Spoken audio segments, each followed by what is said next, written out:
Landmine blast में शहीद हुए जवानों को सीएम ने दी श्रद्धांजलि। नक्सलियों को दिया जाएगा मुंहतोड़ जवाब। घटना से दुखी हुए सीएम।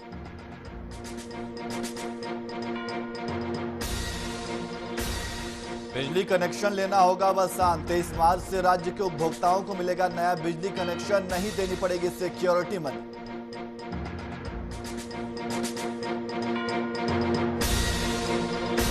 गुमला में डायन बिसाही में 5 लोगों की हत्या के मामले में हाईकोर्ट ने लिया संज्ञान। सरकार से मांगा जवाब। मुख्य सचिव, डीजीपी और समाज कल्याण सचिव को देना होगा जवाब।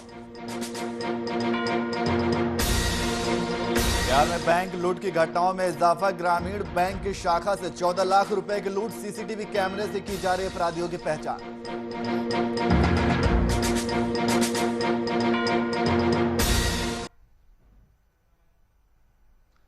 नमस्कार, मैं नियाज खान और आप देख रहे हैं वीआईपी न्यूज। अब सीधे रुख करते हैं खबरों की ओर। जिले के नारदीगंज थाना क्षेत्र के बस्ती बिगहा स्थित दक्षिण बिहार ग्रामीण बैंक की एक शाखा से अपराधियों ने करीब 14 लाख रुपए लूट लिए। नादरीगंज के थाना प्रभारी मान कुमार ने वारदात की पुष्टि करते हुए बताया कि मामले की छानबीन की जा रही है और सीसीटीवी कैमरों की मदद से अपराधियों की पहचान के लिए प्रयास जारी है। पुलिस ने बताया कि 3 बाइकों पर सवार होकर आए 6 अपराधियों ने वारदात को अंजाम दिया है। हथियारों के बल पर सभी बैंक कर्मियों को एक कमरे में बंद कर दिया। लूट के बाद हथियार लहराते हुए वहां से फरार हो गए। अब सवाल यह उठता है कि अपराधों के बाद अब बैंक लूट की घटनाओं में इजाफा देखने को मिल रहा है। नवादा में बिहार ग्रामीण बैंक में हुई 14 लाख के लूट की घटना इस बात को साबित कर रहा है कि आखिर बिहार में अपराध में कमी क्यों नहीं आ पा रही है। करीबन 12 लाख की लूट हुई है यहाँ पे। अपराधी को पकड़ने के लिए आप क्या करेंगे? हम लोग अभी कोशिश कर रहे हैं, पहचान कर रहे हैं। जैसा कि यहाँ पे कुछ ग्रामीण बता रहे हैं कि उनसे भी छीन झपट हुआ है। हाँ, जो कुछ पैसा लेन देन करने के लिए आए हुए थे। वो जो बता रहे हैं वो सीसीटीवी में दिख नहीं रहा है। जी, सीसीटीवी के आधार पे क्या कुछ पता चला मैम? नहीं, अभी ऐसा कुछ ज़्यादा पता नहीं चला। कितने की लूट हुई है? अब अप्रोक्सीमेटली 12 लाख बता रहे हैं। कहीं सीसीटीवी काट दो इसमें, है ना।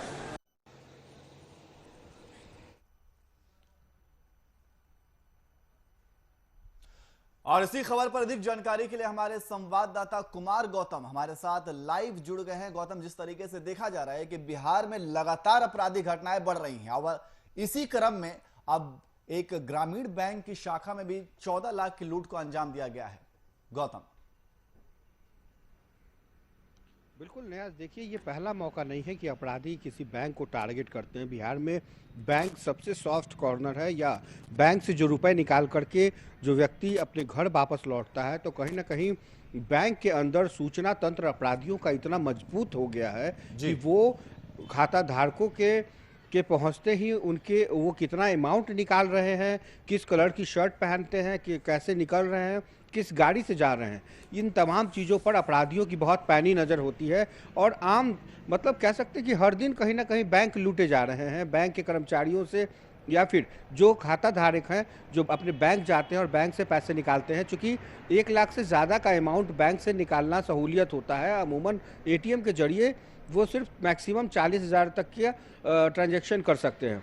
लिहाजा जिनको 1 लाख रुपए से ज़्यादा की रकम चाहिए होती है वो बैंक जाते हैं और बैंक से पैसे निकालते हैं। तो अपराधियों की कहीं ना कहीं इसमें साठगांठ होती है, मिलीभगत होती है, और उसका सूचना तंत्र इतना मजबूत होता है कि पुलिस प्रशासन को भनक भी नहीं लगती है और आराम से पैसे लूटे जाते हैं। ये घटना अभी देखिए करंट जो है नवादा जिले की है, जहाँ पर ग्रामीण बैंक से जब कोई 14 लाख रुपए की जो लूट की घटना है, तो ये उन जिलों में खास तौर पे है जहां पर पुलिसिंग पूरी तरीके से फेल है। राजधानी पटना को छोड़ दें तो तमाम जिलों में जो लगातार ये कहा जाता है किसी घटना के बाद, बैंक के लूट की घटना के बाद, कि सीसीटीवी कैमरे दुरुस्त कीजिए। साहब, आपने पहले क्यों नहीं दुरुस्त किए सीसीटीवी कैमरे? दूसरी बात, अब तो अपराधी सीसीटीवी कैमरे के पूरे खाका को, उसका जो सिस्टम होता है उसको लेकर चले जाते हैं। उसके लिए क्या कहना है पुलिस का? ये साफ तौर पे कहीं ना कहीं पुलिसिंग जो है बिहार में वो फेल होती हुई नज़र आ रही है।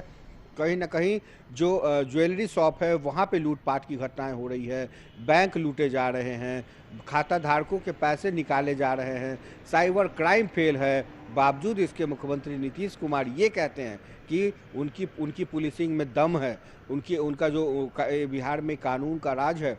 तो ऐसे में न सिर्फ आम आवाम पूछना चाहती है, बल्कि नेता प्रतिपक्ष, पूरा विपक्ष, महागठबंधन भी यही सवाल पूछता है कि सरकार का जो पुलिस है वो पूरी तरीके से, पुलिस तंत्र जो है वो फेल है। अपराधी का जो सूचना तंत्र है वो पुलिस के मुकाबले ज़्यादा मजबूत है, और यही कारण है कि अपराध की संख्या, अपराध का जो ग्राफ है वो हर दिन बढ़ता जा रहा है। इसके अलावा देखिए नियाज, पुलिस को एक बहुत अहम जिम्मेदारी दी गई है, जिसके लिए शपथ लिया गया था शराबबंदी कानून का।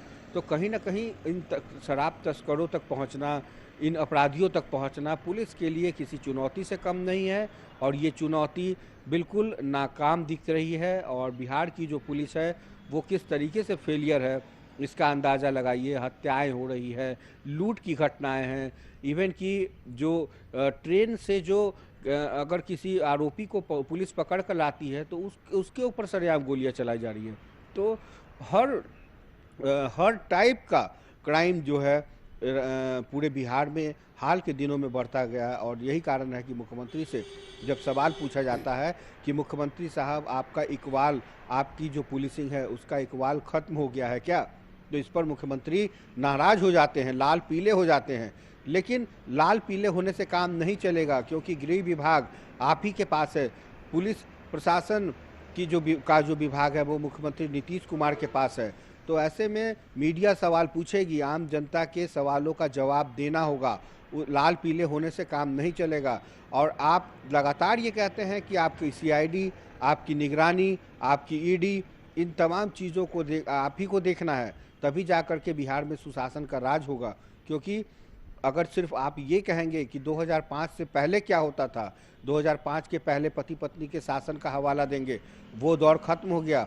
15 साल के बाद आप 20वें साल की तरफ प्रवेश कर रहे हैं, और आपके जिम्मे में पूरा बिहार है, बिहार के मुखिया हैं आप। तो ऐसे में सवाल तो बनता है, और सवाल आपसे पूछे जाएंगे कि आखिर ग्रामीण बैंक की 14 लाख रुपए कैसे लूटे गए, कैसे अपराधी वहां से लूटपाट की घटना को अंजाम देकर चले जा रहे हैं, और आखिर पुलिस क्यों नहीं पकड़ पा रही है। ये तमाम सवालों के जवाब नवादा पुलिस को देने होंगे, नवादा SP को देना होगा, और बिहार के मुख्यमंत्री नीतीश कुमार को देना ही होगा। जी नियाज। बिल्कुल गौतम, जिस तरीके से 3 बाइक पे सवार होकर के अपराधी आते हैं और फिर लूट की घटना को अंजाम देते हैं, हथियार के बल पर बैंक कर्मियों को बंधक बनाते हैं, और फिर लूट की घटना को अंजाम देकर के हथियार लहराते हुए वहां से चले जाते हैं, और इसके बाद प्रशासन जो है वो एक तरीके से मुखदर्शक बनी रहती है। तो प्रशासन के ऊपर कई तरह के, तमाम तरह के सवाल भी खड़े हो रहे हैं। तो इसको लेकर के क्या प्रशासन का क्या कुछ कहना है, क्या प्रशासन की अब तक के इस पूरे मामले में क्या कार्रवाई हुई है?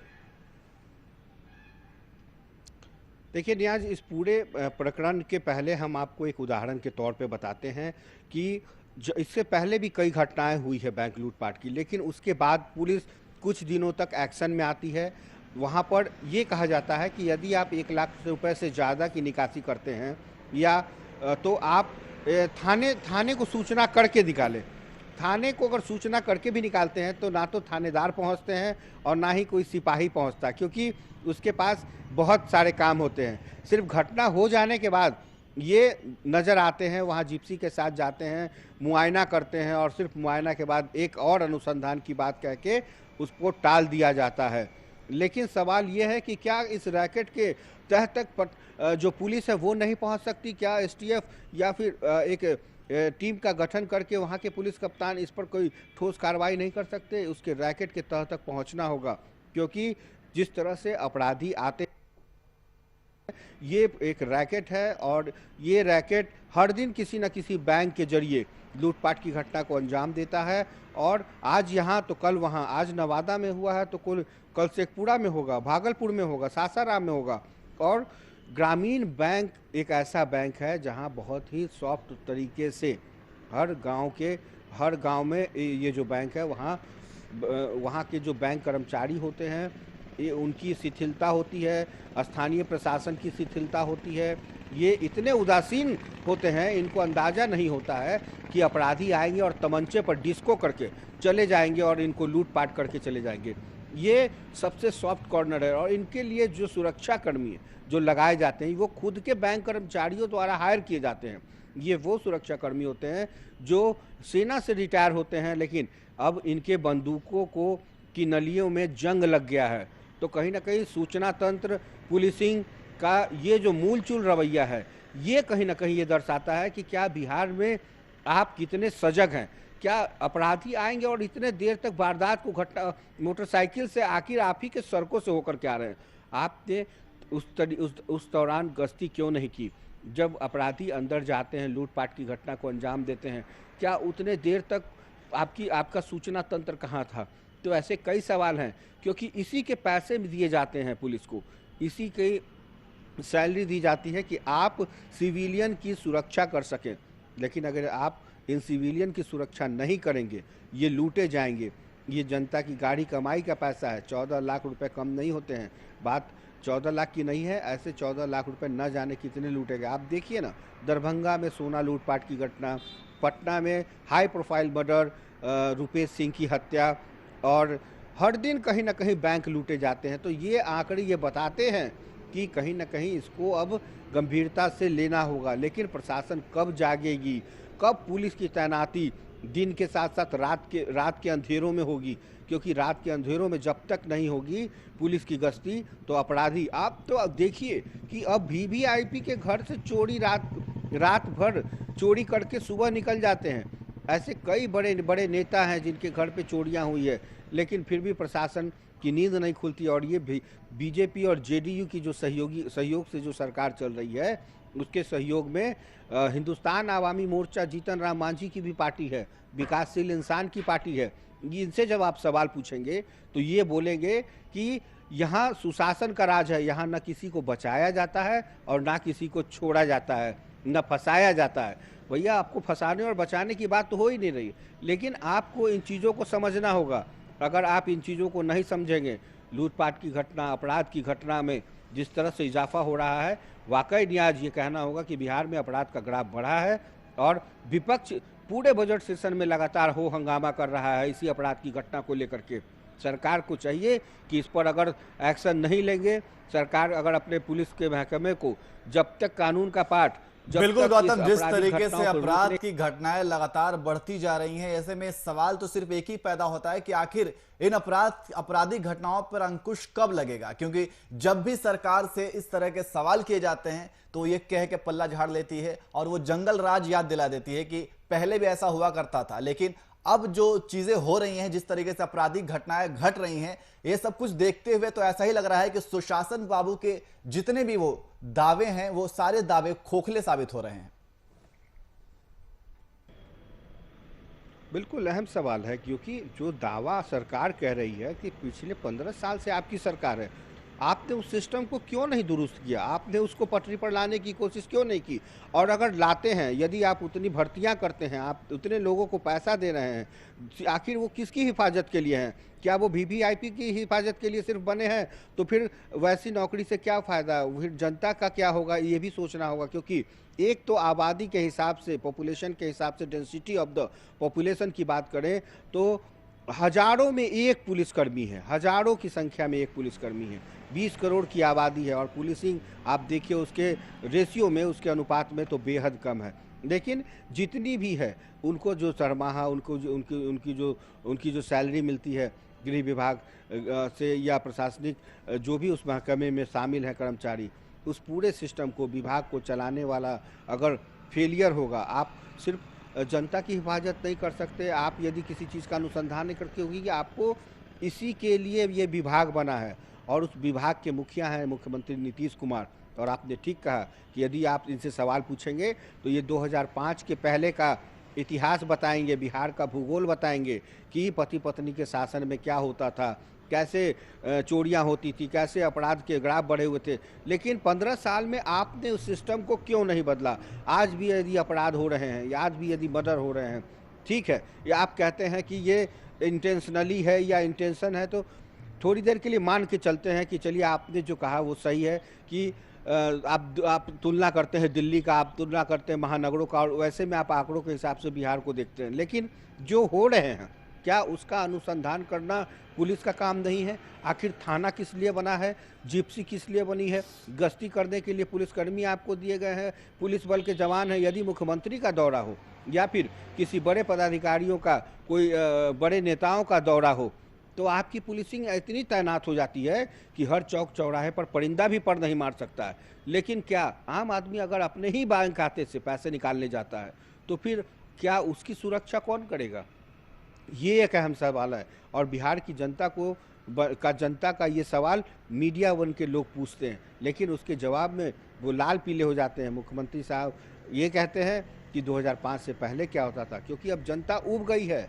जनता आपके इस जवाब से बिल्कुल गौतम, जिस तरीके से आपराधिक घटनाएं राज्य में हो रही हैं, इससे जाहिर सी बात है जनता ऊब गई है। और जब भी सरकार से आपराधिक घटनाओं को लेकर के सवाल किया जाता है तो 2005 से पहले का दौर याद दिला देते हैं, जंगल राज की बात करते हैं। लेकिन सवाल यह है कि ये याद दिलाना और 2005 से पहले की बातों को लेकर के अभी के जो मसले हैं, क्या इसका हल किया जा सकता है? तो ऐसे तमाम तरह के सवाल हैं जो सरकार को देने पड़ेंगे। बहुत बहुत शुक्रिया गौतम तमाम जानकारी के लिए।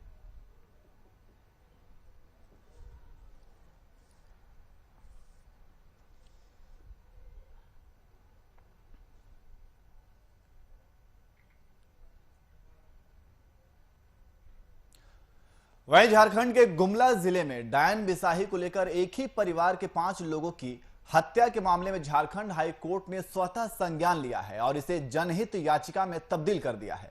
अदालत ने इस मामले में सरकार से जवाब मांगा है। इस मामले में चीफ जस्टिस रवि रंजन ने कहा है कि सरकार को अब गहरी नींद से जागना चाहिए। राज्य में डायन कुप्रथा के खिलाफ जागरूकता अभियान सही तरीके से नहीं चल रहा है। कोर्ट ने मुख्य सचिव, गृह सचिव, डीजीपी और समाज कल्याण सचिव को जवाब दाखिल करने का निर्देश दिया है। साथ ही इनसे पूछा है कि अब तक जागरूकता के मामले में और इस मामले में अभी तक किस प्रकार की कार्रवाई की गई है। इस मामले की अगली सुनवाई 18 मार्च को होगी। गौरतलब है कि बीते 24 फरवरी को गुमला कामडारा के बुरुहातू गांव में एक ही परिवार के 5 लोगों की निर्मम हत्या कर दी गई थी।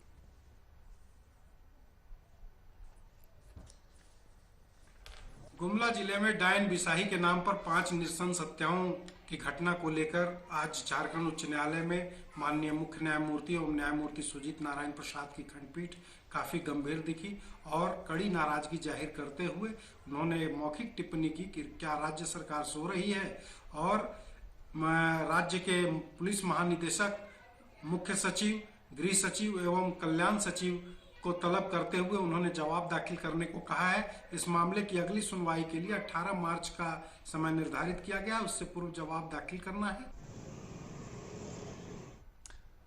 और इसी खबर पर अधिक जानकारी के लिए हमारे संवाददाता कुमार कामेश हमारे साथ लाइव जुड़ गए हैं। कामेश, जिस तरीके से देखा जा रहा है कि पूरा मामला जो है वो डायन बिसाही का मामला है और इस पूरे मामले में एक ही परिवार के 5 लोगों की हत्या कर दी जाती है, तो ये पूरा मामला क्या है? से गुमला में जो घटनाएं घटी हैं वो घटना नृशंसी हत्या का मामला है और जिस तरह से अब तक के अनुसंधान में जो बातें सामने आई है वो डायन बिसाही का मामला का बात कही जा रही है।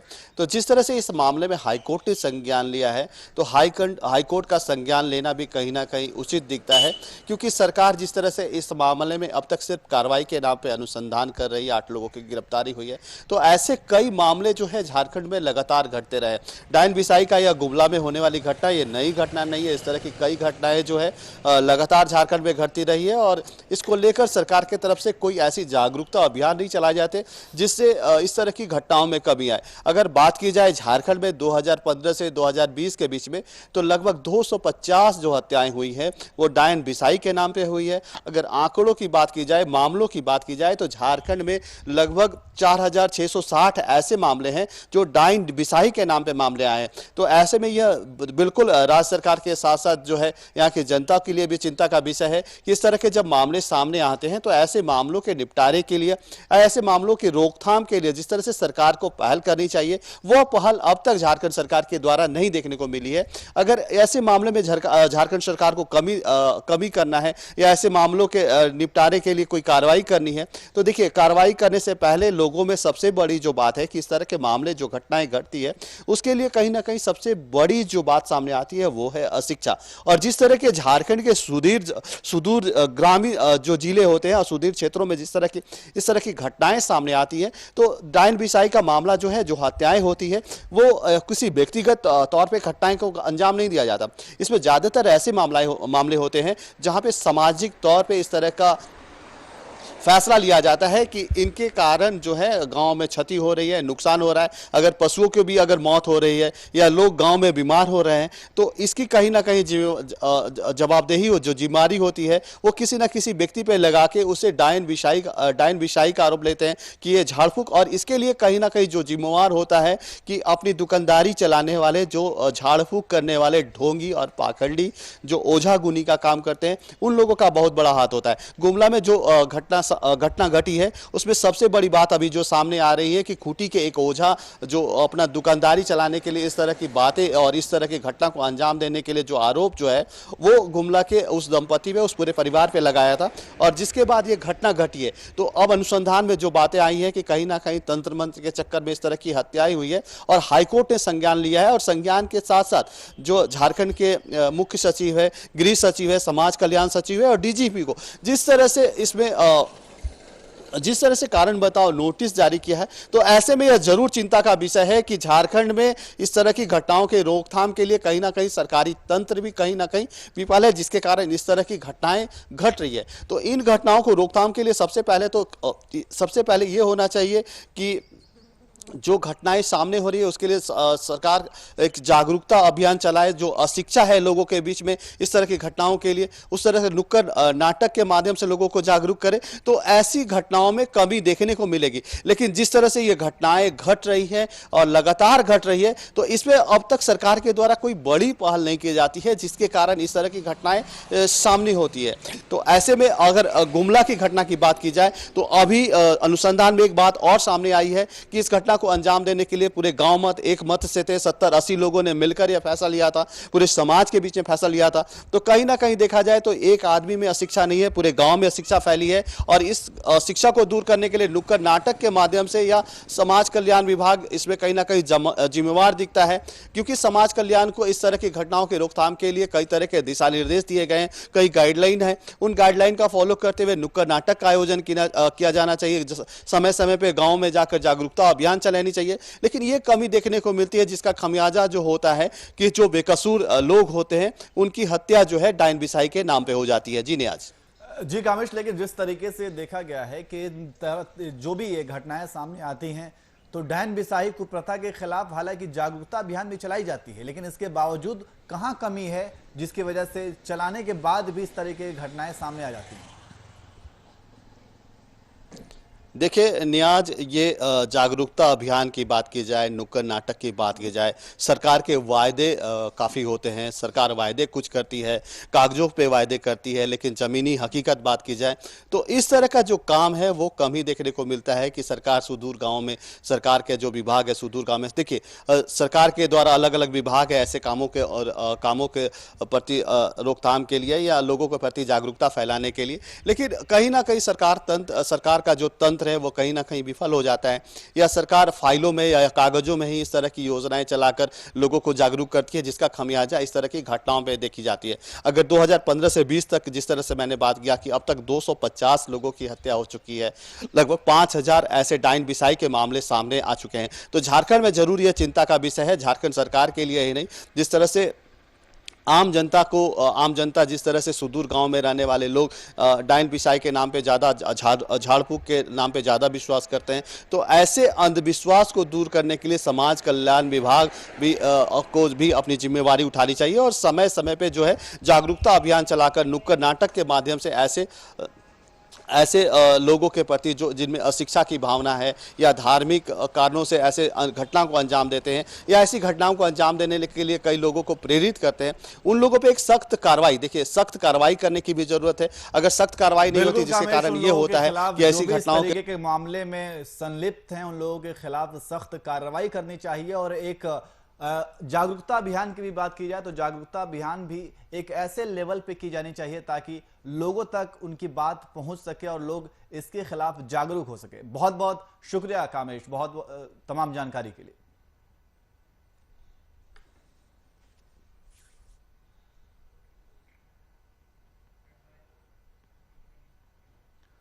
वहीं चाईबासा में नक्सलियों ने बड़ी वारदात को अंजाम दिया है। सर्च ऑपरेशन के लिए निकले सुरक्षा बलों को नक्सलियों ने आईईडी विस्फोट के चपेट में आने से 3 जवान शहीद हो गए। शहीद जवानों को रांची के कांके स्थित सुकुरहुट्टू में झारखंड जगुआर मुख्यालय में श्रद्धांजलि अर्पित की गई। इस श्रद्धांजलि समारोह में सूबे के सीएम भी शामिल होकर जवानों की शहादत पर दुख जताया।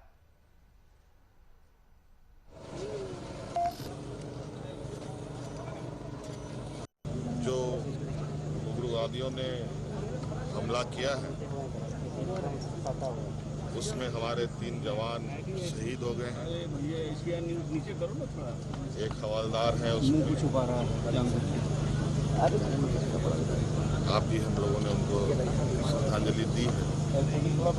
लेकिन ये बहुत एक घिनौना हरकत लोगों ने किया है और इस विषय पर हम लोग उनके ऊपर और कितनी कड़ी कार्रवाई हो सकती है। वहीं पटना के कारगिल चौक पर वैश्य समुदाय के लोगों ने प्रवीण कृष्ण की निर्मम हत्या का विरोध करते हुए कैंडल मार्च निकाला है। इस दौरान सभी ने प्रवीण कृष्ण के हत्यारों को जल्द गिरफ्तार कर फांसी की सजा देने की मांग की है। वहीं सरकार से परिजनों के सुरक्षा की गुहार भी लगाई। बता दें कि बीते दिनों नालंदा के बिहार थाना क्षेत्र के झिंगर नगर में जमीन विवाद में लोजपा नगर अध्यक्ष छोटेलाल यादव सहित दर्जनों लोगों ने प्रवीण कृष्ण की पीट पीट कर हत्या कर दी थी।